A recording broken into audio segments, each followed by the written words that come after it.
Hello, today I'm doing a tier list. Today I'm ranking, not all of them probably, but most of the Heartstopper characters. I have a lot of characters written down right here. Yeah, I write my tier list so I remember the names of the characters. Don't judge me for that, please. But yeah, let's just get right into it, because there's no point in, like, keeping this video going, because I actually don't want it to go. Well, first off, obviously, I need to put these in S rank. Like, you all knew they were going to be at the top, so there's no point in just talking about them, so, yeah. Right, for the real, though. Starting with the D tier is Darcy's mum. I mean, what do you want me to say? Like, she's an awful, awful character, which is the point, so she does her purpose, but she's awful to Darcy. She's really mean to Tara, even though she doesn't even know who Tara is at that point. And I'm glad that Darcy cut them out of their life. After that is Ben. What, I mean, come on, it's Ben. I have to rank him low. If Amanda didn't exist, Ben would have been at the lowest spot, so yeah. Now, Ben is a very fascinating character, don't get me wrong, but I just can't rank him any higher. And a lot of people were saying he should have been in the movie, and I'm like, are you kidding me? Are you actually having a laugh? Alright, anyway, Harry, come on, it's Harry. He can be funny sometimes, don't get me wrong, he's probably one of the funniest characters, but he's just, no, he's a bit minging, right? That's all I have to say. Charlie's whole extended family just gets, like, lumped together, because I kind of hate them all equally, to be honest. They're so mean to him for no reason at all. Oh my god, how did Charlie and Tori come out with that? After that is David, Nick's brother. I mean, I feel like that's an obvious one as well. David's I almost said a bad word. After David is Stefan, their dad. He goes above David because at least he's, like, nice to Nick's face. He's a terrible dad and he isn't there for his kids at all, but still. After that is, hang on, where did I put him? Oh, that's ironic, actually. Mr. Lang. That's literally his first line. Where did I put you on the seating chart? So that's funny. To be fair, he's kind of the unspoken hero of the story, because if he never sat Nick and Charlie together, the whole events never would have happened, so I guess I can give him a tiny bit of credit there. After him, though... Wait. No, okay, I went too far, sorry. After him, though, is the receptionist from the dog shelter. He literally admits that he's not woke. He is addicted Nick, that rhymes, but at least he's kind of funny, so I can rank him a tiny bit higher. After that, though, is Charlie's mum.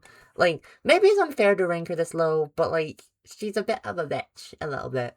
Although, at least unlike, Darcy's mum, she actually does know that she's mean, and she could have been a lot more worse. If you read the books, you know exactly what I'm talking about. She could have been much more worse. After her, though, in B tier are the rugby lads. They all just get lumped together because I kind of feel equally about them. They're nothing special, but they're at least supportive of Nick, and they're there for Nick, so I like them. After that is Susan. I know someone's gonna say something about that. She's so sweet. I love her. She really helped Charlie when he was, you know, we all know. After her, though, is Sahar. I really want to rank Sahar higher, but I just can't because, like, there's nothing really to say about her. I generally don't understand her conclusion half the time. After her, though, is Imogen. Like, Imogen's kind of the same in the last season, but at least in season 1 and 2, she actually serves a purpose in the story.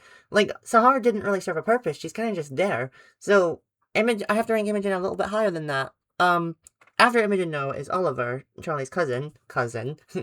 He's so cute. I don't understand how he's in this family, because he's part of Charlie's extended family, who I ranked lower than that, as you see, but Oliver's an exception, because he's actually nice to Charlie.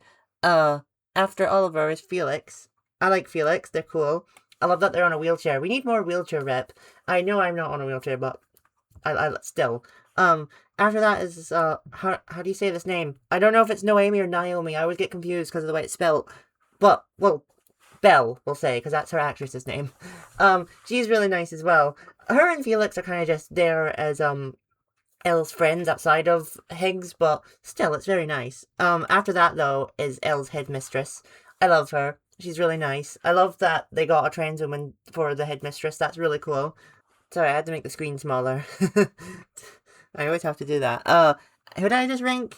Okay, the headmistress, yeah. So, after her... Sorry, I have to find her. After her is Tara's mum. There's not a lot to say about Tara's mum, but she's supportive of her relationship with Darcy and let Darcy stay with her, so I feel like that's kind of like, yeah. Alright, time for the A rank now. A lot of A rank, so, yeah. So the first A rank is Elle's parents. I'm just gonna put them both together. I mean, they support their daughter being trans, so I think they're winning points there, and Elle's dad, you wouldn't think so as well. I don't know. He just kind of looks like the kind of person that wouldn't be supportive, but he is. So that's nice. After that is Nick's Uncle Rich. I do have to say, this is something. Why does he have the same name as Elle's dad? Because it's not like it's a coincidence. Like, Alice picked all the names, so she named both these characters Richard, and I don't understand it. Um, After Richard, though, is his wife, Diane. Like, you all know why she's ranked higher than him. You all know. You know the scene. Um, After her, though, is Michael. I would rank him higher, but he just didn't have a lot of screen time, unfortunately. Like, that's because of the way the story is and the way it was adapted, but yeah. After him, though, is James. I've always wanted a gay autistic character, and I finally have a gay autistic character, so don't know what you want from me there. After that, though, is Alfie. I originally didn't include him, but I feel like I had to. Like, come on, it's Alfie. He's so sweet, and he's literally what Charlie was when Charlie was young, but unlike that, Charlie can actually be there for him, so that's amazing. Alright, hang on. After Alfie is Darcy's Grin. I love her. She's really supportive. Immediately accepted Darcy as a lesbian, and also accepted them as non-binary apparently, because we didn't see it, but she doesn't say anything about it. So, and she was also in Doctor Who, so she wins points there. All right, next is Tara and Darcy. I'm just putting them together because, like, come on. Yes, I had to make the screen even smaller. I'm sorry, like, so many characters are here.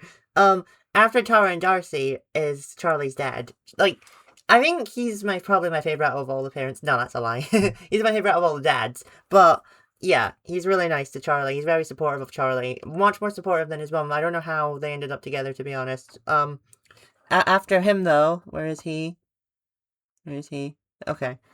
The old couple that Charlie meets at his cafe. I had to rank them high because they're so cute. Like, it's so sweet to see a really old gay couple. I didn't really want to call them an old gay couple because I feel like that just nullifies the fact that they're just a couple and that's all that matters, but I have to apparently. After that, though, is Jeff, Charlie's therapist. He's so sweet and I love him. And he has a pride flag in his office, so, you know, yeah. Um, After that is Tao's mum. Tao's mum is so cute. I love Tao's mum, and I love how supportive she is of Elle. After that is Miss Singh. She is the rugby coach. I like her, and she's also a lesbian, so that's nice. Alright, after that is Mr. Farouk. Mr. Farouk's arc of, coming to terms with being gay. Well, we didn't see that, to be fair, but it was really sweet to see his relationship with Mr. Ajayi. Speaking of which, Mr. Ajayi ranks here, but that's only because he's more supportive of Charlie, so I rank him. Mr. Farouk's supportive too, but Mr. Ajayi's always been there. Alright, next is Isaac. Isaac's so cute, and he loves books, so, I kind of had to rank him high. And I have to make the screen smaller again. This is going to look ridiculous when I edit it, I just know it. After that is Tao. God. See, if this was just going by season 1, just say the show was cancelled after season 1, Tao would have probably been in C rank or something, but now after watching the whole show and getting more context, I love Tao. I can't believe I used to hate him. Like, I generally did. I'm not even kidding, but I love Tao now, and I feel bad that I ever hated him. But after that is Elle. Obviously, Elle has to rank higher, because her journey of being trans is incredible. A lot of people have had their opinion on her since the movie came out, though. That's all I'm saying. After that is Nick's dogs, Henry and Nellie. I have to rank them high, because I know they're just dogs, but they actually do serve their purpose in the story. Like, the only reason Charlie goes up to Nick's house is because he wants to meet Nellie, and then, kind of the rest is kind of history after that. Okay, I feel like maybe he shouldn't have ranked this high, but I kind of didn't have a choice. Jack Maddox. He's Jonathan Bailey. I had to rank him high. After that, though, is Nick's mum. She's the best parent in the whole show. It's not even close. The coming out scene, that hits my mum every time she sees it. So, yeah, it's a really beautiful scene. But, aside from Nick and Charlie, of course, my favorite character is Tori. I mean, what do you even want me to say? Tori is awesome. And, to be fair, we wouldn't even have Heartstopper if it wasn't for Tori. Because if Alice hadn't written Solitaire, which Tori is the main character of, she never would have liked Nick and Charlie so much and then wanted to write their story. And then we never would have gotten the graphic novels, and then we never would have gotten the show or the movie. So we have a lot to thank Tori for. Like, she's the one that started all this in a way. I know it was Alice, but you know what I mean. So yeah, she's like the Little Mermaid of, Heartstopper, because the Little Mermaid is what started the Disney Renaissance. So yeah. But yeah, that's my ranking of every Heartstopper character, and I'm actually not looking forward to what this looks like when it's all edited because of how far I had to zoom out. But who is your favourite Heartstopper character, and why is it Nick and Charlie? Alright, I'll see you next time, bye!